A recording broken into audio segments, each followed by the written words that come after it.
Selamat datang pada bab ini yang membahas TIPEK dan teknologi dalam pengajaran kimia. Pada bab ini, kita akan mengkaji bagaimana teknologi dapat dimanfaatkan secara bermakna dan bertanggung jawab dalam pembelajaran kimia, bukan sekadar digunakan karena tersedia atau sedang tren. Perlu kita sadari bersama bahwa pendidikan kimia memiliki tantangan yang khas. Banyak konsep kimia bersifat abstrak, bekerja pada tingkat submikroskopis, dan tidak dapat diamati secara langsung. Karena itu, teknologi sering dipandang sebagai solusi instan. Namun, seperti yang akan kita bahas sepanjang bab ini, teknologi saja tidak pernah cukup. Kunci keberhasilan bukan terletak pada kecanggihan alat, melainkan pada pemahaman guru tentang bagaimana konten kimia, strategi pedagogis, dan teknologi saling berinteraksi. Kerangka yang membantu kita memahami interaksi tersebut dikenal sebagai Technological Pedagogical Content Knowledge, atau disingkat TIPEK. Bab ini secara khusus akan menempatkan TIPEK dalam konteks pendidikan kimia Indonesia, dengan mempertimbangkan realitas sekolah perkotaan, pedesaan, keterbatasan infrastruktur, serta kebijakan nasional yang sedang berjalan. Harapannya, setelah mempelajari bab ini, Anda bukan hanya lebih terampil menggunakan teknologi, tetapi juga lebih bijaksana dalam memilih dan merancang pembelajaran kimia berbasis teknologi. Mari kita lihat peta besar pembahasan ini. Pembahasan akan dimulai dengan pendahuluan yang menekankan mengapa pengetahuan teknologi saja tidak cukup untuk meningkatkan pembelajaran kimia. Banyak praktik digital gagal bukan karena teknologinya buruk, tetapi karena tidak terintegrasi dengan pedagogi dan konten secara tepat. Selanjutnya, kita akan membahas fondasi kerangka TIPEK, termasuk 7 komponen pengetahuan yang menjadi dasar profesional guru kimia di era digital. Setelah itu, kita akan melihat TIPEK dalam praktik, termasuk prinsip integrasi teknologi dan model SAMR sebagai alat refleksi kualitas penggunaan teknologi. Bagian tengah bab akan mengulas berbagai media pembelajaran digital untuk kimia, mulai dari visualisasi molekul, simulasi, hingga laboratorium virtual. Kita juga akan membahas kecerdasan buatan, serta teknologi AR, NMR, dan mixed reality, dengan pendekatan kritis, tidak berlebihan, tetapi juga tidak menutup mata terhadap potensinya. Bab ini kemudian mengaitkan seluruh pembahasan dengan konteks Indonesia, sebelum ditutup dengan penilaian diri TIPEK yang membantu Anda merefleksikan profil profesional dan strategi pengembangan selanjutnya. Kehadiran teknologi di ruang kelas kimia sering diasosiasikan secara otomatis dengan inovasi dan kemajuan. Namun, kenyataannya teknologi tidak selalu identik dengan pembelajaran yang lebih baik. Sebuah presentasi PowerPoint yang hanya menggantikan tulisan di papan tulis, tanpa perubahan pendekatan pembelajaran, pada dasarnya tidak mengubah cara siswa belajar. Yang berubah hanya mediumnya, bukan pengalaman belajar siswa. Demikian pula, ketika laboratorium fisik digantikan sepenuhnya oleh simulasi virtual tanpa tujuan pedagogis yang jelas, siswa bisa kehilangan pengalaman penting terkait ketidakpastian eksperimen, keterampilan manual, dan proses ilmiah nyata. Oleh karena itu, penting untuk membedakan antara teknologi sebagai pengganti dan teknologi sebagai pelengkap yang bermakna. Kunci dari semua ini adalah pemahaman guru. Guru yang memahami bagaimana teknologi, pedagogi, dan konten saling berinteraksi mampu menggunakan teknologi secara strategis untuk menjembatani konsep abstrak, mengatasi miskonsepsi, dan memperdalam pemahaman siswa. Pemahaman inilah yang dirangkum dalam kerangka TIPEK, dan menjadi pusat pembahasan bab ini. Untuk memahami TIPEK, kita perlu menengok kembali sejarahnya. Pada tahun 1986 dan 1987, Lee Shulman memperkenalkan konsep Pedagogical Content Knowledge, atau PCK. Ia menegaskan bahwa guru yang efektif memiliki bentuk pengetahuan khusus yang tidak dapat direduksi hanya menjadi pengetahuan konten atau pedagogi secara terpisah. Namun, kerangka ini lahir sebelum teknologi digital menjadi bagian integral dari pembelajaran. Memasuki tahun 1990-an, komputer dan internet mulai mengubah cara guru mengajar dan siswa belajar. Kesadaran ini mendorong punya Mishra dan Matthew Kohler pada tahun 2006 untuk mengembangkan kerangka TIPEK, yang secara eksplisit memasukkan teknologi sebagai domain pengetahuan yang berinteraksi dengan pedagogi dan konten. Dalam konteks pendidikan kimia saat ini, TIPEK menjadi sangat relevan. Penelitian modern mengeksplorasi bagaimana guru kimia, termasuk di Indonesia, mengembangkan dan menerapkan TIPEK dalam situasi kelas yang sangat beragam. Artinya, TIPEK bukan konsep abstrak, melainkan kerangka hidup yang terus berkembang seiring perubahan teknologi dan konteks pendidikan. Kerangka TIPEK terdiri dari 7 komponen pengetahuan yang saling terkait. Pertama, content knowledge, yaitu pengetahuan guru tentang kimia itu sendiri, konsep, prinsip, teori, dan cara kerja ilmu kimia. Ini adalah fondasi utama. Kedua, pedagogical knowledge, mencakup pemahaman tentang cara siswa belajar, strategi pembelajaran, asesmen, dan manajemen kelas. Ketiga, technological knowledge, yaitu kemampuan menggunakan teknologi secara adaptif, termasuk memahami kelebihan dan keterbatasannya. Dari interaksi ketiganya, muncul 3 pengetahuan gabungan, PCK, TCK, dan TPK. Dan pada inti kerangka ini terdapat TIPEK, yaitu integrasi utuh antara teknologi, pedagogi, dan konten. Guru kimia dengan TIPEK yang baik tidak bertanya, alat apa yang saya miliki, melainkan, alat apa yang paling tepat untuk membantu siswa memahami konsep kimia tertentu? Disinilah pergeseran paradigma terjadi, dari sekadar menggunakan teknologi menuju mengajar kimia secara lebih efektif dengan teknologi. Penting untuk dipahami bahwa TIPEK bukanlah pengetahuan yang statis atau seragam untuk semua guru dan semua situasi. TIPEK bersifat kontekstual, artinya bentuk dan strategi penerapannya sangat dipengaruhi oleh kondisi sekolah, karakteristik siswa, serta ketersediaan sumber daya. Mengajar kimia dengan teknologi di sekolah perkotaan dengan internet stabil jelas berbeda dengan mengajar di daerah pedesaan yang akses listrik dan konektivitasnya terbatas. Dalam konteks Indonesia yang sangat beragam, guru seringkali dituntut justru lebih kreatif dan adaptif. Selain kontekstual, TIPEK juga bersifat dinamis. Ia berkembang seiring dengan perubahan teknologi, pengalaman mengajar guru, serta pemahaman kita tentang cara siswa belajar. Karena itu, pengembangan TIPEK tidak efektif jika hanya dilakukan melalui pelatihan teknologi umum yang bersifat satu kali. Penelitian menunjukkan bahwa TIPEK berkembang paling baik melalui pengembangan profesional yang spesifik konten, disertai praktik nyata, refleksi, dan kolaborasi dengan rekan sejawat. Dengan kata lain, TIPEK adalah proses berkelanjutan, bukan kompetensi yang sekali dimiliki lalu selesai. Sebelum membahas berbagai alat dan platform, kita perlu menetapkan prinsip dasar integrasi teknologi yang bertujuan dalam pendidikan kimia. Prinsip pertama, teknologi harus melayani tujuan pembelajaran, bukan sebaliknya. Guru sebaiknya mulai dari pertanyaan, apa yang ingin siswa pahami, bukan, alat apa yang ingin saya gunakan? Prinsip kedua, manfaatkan keunggulan unik teknologi, seperti visualisasi submikroskopis, simulasi aman, atau umpan balik instan. Ketiga, integrasi teknologi harus berlandaskan pedagogi yang kuat, selaras dengan cara siswa membangun pemahaman kimia. Keempat, siswa perlu dipersiapkan untuk belajar dari teknologi, bukan sekadar menggunakannya secara teknis. Kelima, guru harus mempertimbangkan kesetaraan dan akses, terutama dalam konteks Indonesia, di mana masih banyak sekolah dengan keterbatasan infrastruktur. Dan terakhir, penggunaan teknologi harus selalu diikuti oleh refleksi dan evaluasi berkelanjutan. Apakah teknologi ini benar-benar meningkatkan pembelajaran siswa? Salah satu alat refleksi yang sering digunakan untuk menilai kualitas integrasi teknologi adalah model SAMR. Pada tingkat pertama, substitution, teknologi hanya menggantikan alat lama tanpa perubahan fungsi. Misalnya, presentasi digital yang hanya menggantikan papan tulis. Tingkat kedua, augmentation, teknologi masih menggantikan, tetapi dengan perbaikan fungsional, seperti animasi mekanisme reaksi yang dinamis. Dua tingkat berikutnya bersifat transformatif.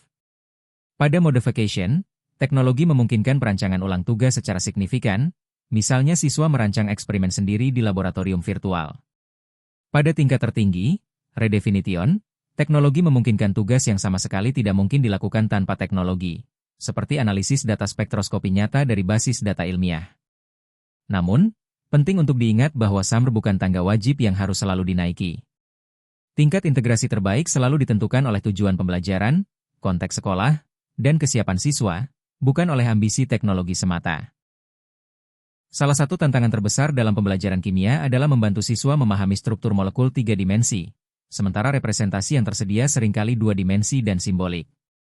Teknologi visualisasi molekul menawarkan solusi penting untuk tantangan ini. Alat seperti Gmol, MolView, Avogadro, dan Vesta memungkinkan siswa melihat, memutar, dan mengeksplorasi struktur molekul secara interaktif. Dalam konteks Indonesia, alat berbasis web dan sumber terbuka memiliki keunggulan besar karena gratis dan tidak memerlukan instalasi kompleks. Namun, perlu ditekankan bahwa manfaat pedagogis tidak datang dari visualisasinya saja. Guru perlu merancang aktivitas yang mendorong siswa untuk memprediksi, membandingkan, dan menjelaskan, bukan sekadar melihat model yang menarik. Disinilah TCK dan TPK berperan penting. Memahami bagaimana teknologi merepresentasikan konsep kimia, dan bagaimana penggunaannya diintegrasikan ke dalam strategi pembelajaran yang bermakna.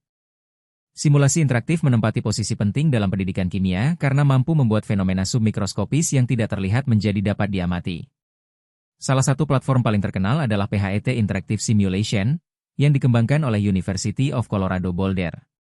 PHET menyediakan lebih dari 30 simulasi kimia, gratis, berbasis Peramban, tersedia dalam bahasa Indonesia, dan bahkan dapat digunakan secara offline.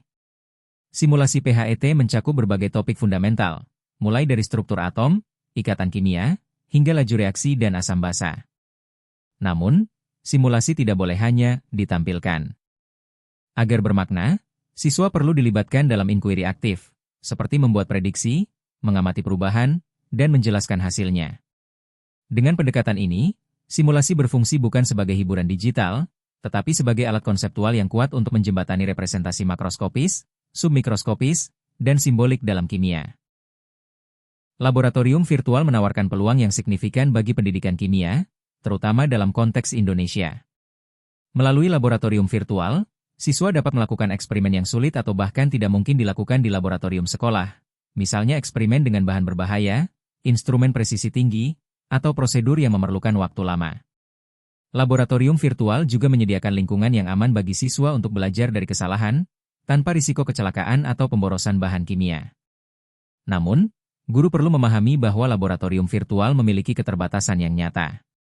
Teknologi ini tidak dapat menggantikan keterampilan manual seperti menimbang, menyaring, memindahkan larutan, atau membaca alat ukur secara langsung. Selain itu, laboratorium virtual cenderung menyederhanakan variabilitas dan ketidakpastian eksperimen nyata, padahal aspek tersebut merupakan bagian penting dari pembelajaran sains.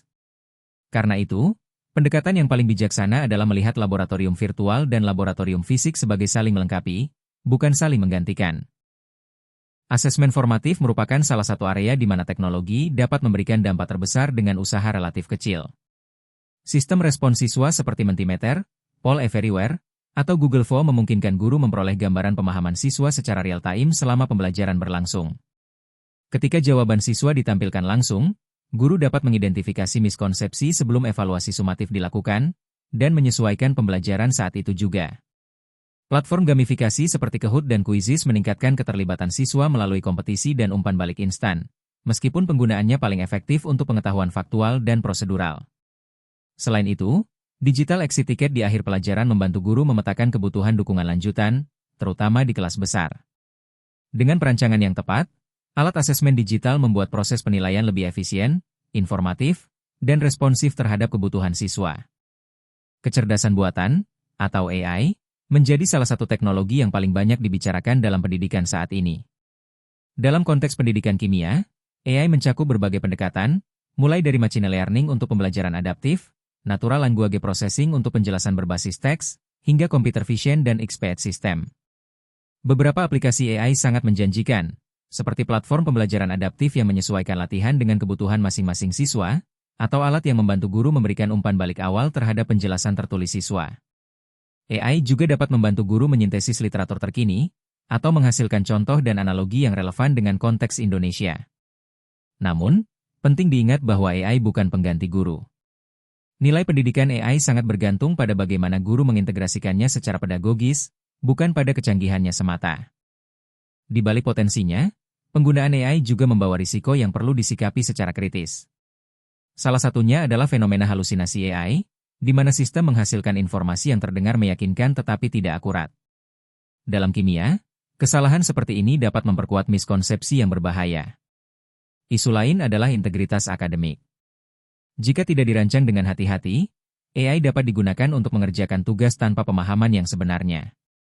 Selain itu, terdapat persoalan kesetaraan akses, karena banyak alat AI berkualitas tinggi memerlukan koneksi internet yang stabil dan layanan berbayar. Terakhir, ketergantungan berlebihan pada AI berisiko menghambat perkembangan keterampilan berpikir mandiri siswa. Oleh karena itu, guru dengan tipek yang kuat akan memosisikan AI sebagai sumber daya pendukung yang dikaji secara kritis, bukan sebagai otoritas akhir. Selain AI, teknologi lain yang sering dibicarakan adalah augmented reality, virtual reality, dan mixed reality. Ketiganya berada dalam spektrum yang disebut reality virtual continuum. Augmented reality menambahkan informasi digital ke dunia nyata, misalnya menampilkan model molekul 3 dimensi di atas meja melalui kamera ponsel. Virtual reality membawa pengguna sepenuhnya ke lingkungan digital, memungkinkan siswa seolah-olah berada di dalam struktur molekul atau laboratorium virtual. Mixed reality menggabungkan elemen keduanya, tetapi saat ini masih terbatas pada penggunaan profesional dan riset karena biaya dan kompleksitasnya. Teknologi ini memiliki potensi besar untuk meningkatkan pemahaman spasial dan keterlibatan siswa, tetapi tidak otomatis efektif. Manfaatnya sangat bergantung pada perancangan pedagogis yang menyertainya.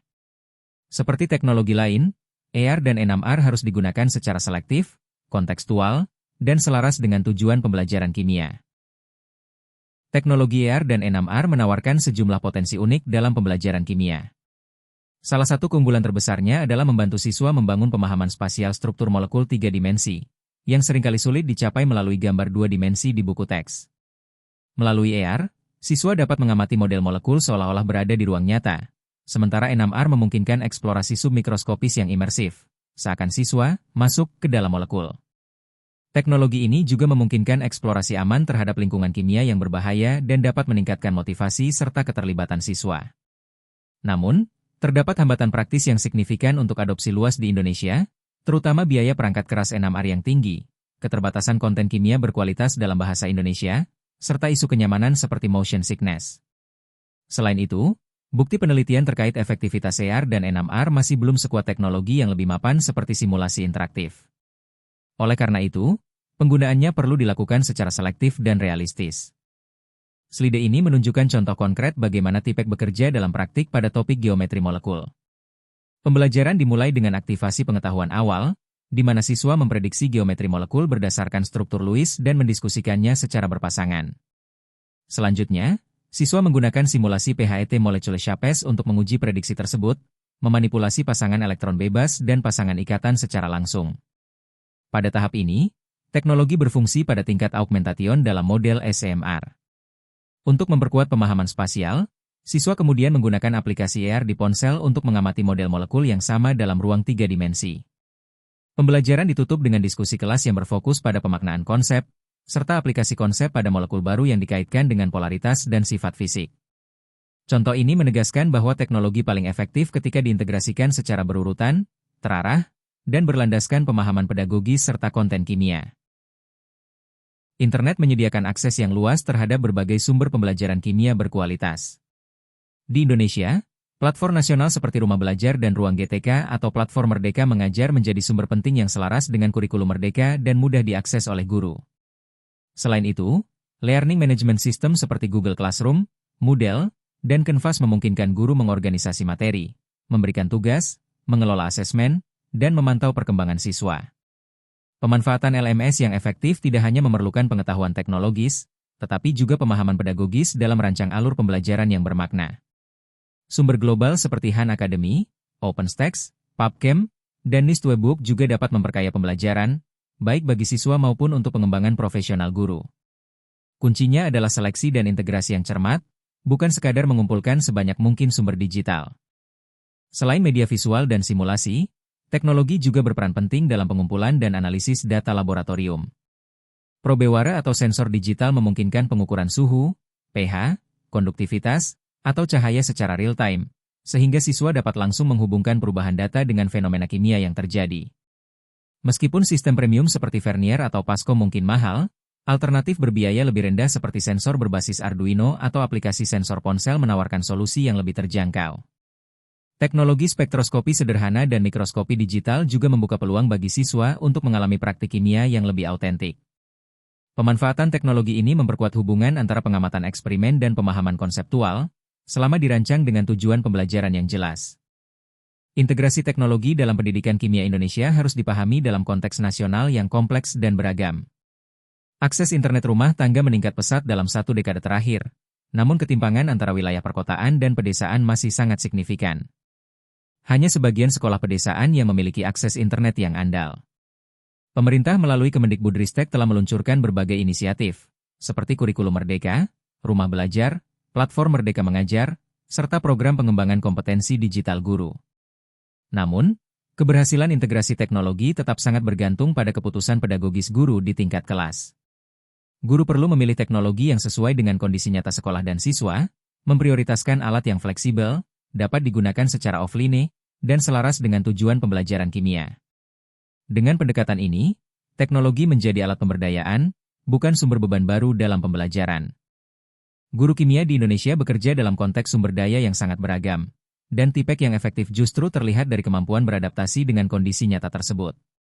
Di sekolah dengan sumber daya memadai, teknologi memungkinkan penggunaan simulasi secara rutin, asesmen formatif digital yang sistematis, serta eksplorasi teknologi canggih. Tantangan utamanya bukan ketersediaan alat, melainkan kedalaman pedagogis. Di sekolah dengan sumber daya sedang, strategi seperti penggunaan simulasi offline, rotasi kelompok kecil, dan satu perangkat guru dengan proyektor menjadi solusi yang realistis dan efektif. Sementara itu, di sekolah dengan sumber daya minimal, integrasi teknologi masih dimungkinkan melalui aktivitas berbasis ponsel siswa, akses terbatas di luar jam sekolah, atau demonstrasi berpusat pada guru. Intinya, tidak ada satu model integrasi teknologi yang berlaku universal. TIPEK menuntut sensitivitas terhadap konteks, bukan standar keterampilan yang seragam. Integrasi teknologi yang efektif di Indonesia harus bersifat responsif budaya, bukan sekadar meniru praktik global. Salah satu aspek terpenting adalah aksesibilitas bahasa. Teknologi dengan antarmuka bahasa Indonesia memungkinkan siswa memfokuskan upaya kognitif mereka pada pemahaman kimia, bukan pada penerjemahan istilah asing. Selain itu, pembelajaran berbasis teknologi akan lebih bermakna jika dikaitkan dengan konteks kimia lokal, seperti senyawa dalam jamu, proses industri minyak kelapa sawit, fermentasi, atau pemantauan lingkungan di Indonesia. Integrasi teknologi juga sebaiknya mencerminkan nilai kolaboratif yang kuat dalam budaya pendidikan Indonesia. Teknologi tidak harus selalu digunakan secara individual. Simulasi yang dieksplorasi bersama, diskusi berpasangan atas hasil asesmen digital, dan kerja kelompok berbasis teknologi justru sering menghasilkan pemahaman yang lebih mendalam. Bagian ini mengajak Anda untuk melakukan penilaian diri terhadap TIPEK yang Anda miliki saat ini. Penilaian diri ini mencakup 7 domain, mulai dari content knowledge, pedagogical knowledge, hingga integrasi utuh dalam TIPEK. Pertanyaan-pertanyaan reflektif pada slide ini tidak dimaksudkan untuk menghakimi, melainkan untuk membantu Anda mengidentifikasi kekuatan dan area yang perlu dikembangkan. Penting untuk menjawab pertanyaan ini secara jujur, dengan merujuk pada praktik mengajar nyata, bukan pada persepsi ideal. Penilaian diri yang akurat menjadi dasar penting untuk merancang pengembangan profesional yang lebih terarah dan bermakna, dibandingkan mengikuti pelatihan teknologi secara acak tanpa tujuan yang jelas. Hasil penilaian diri TIPEK seringkali menunjukkan pola tertentu. Guru dengan CK dan PK yang kuat tetapi TK terbatas umumnya memiliki fondasi yang sangat baik untuk integrasi teknologi, dan dapat memulai dengan mengeksplorasi alat kimia pendidikan yang sederhana dan terbukti, seperti simulasi PHET.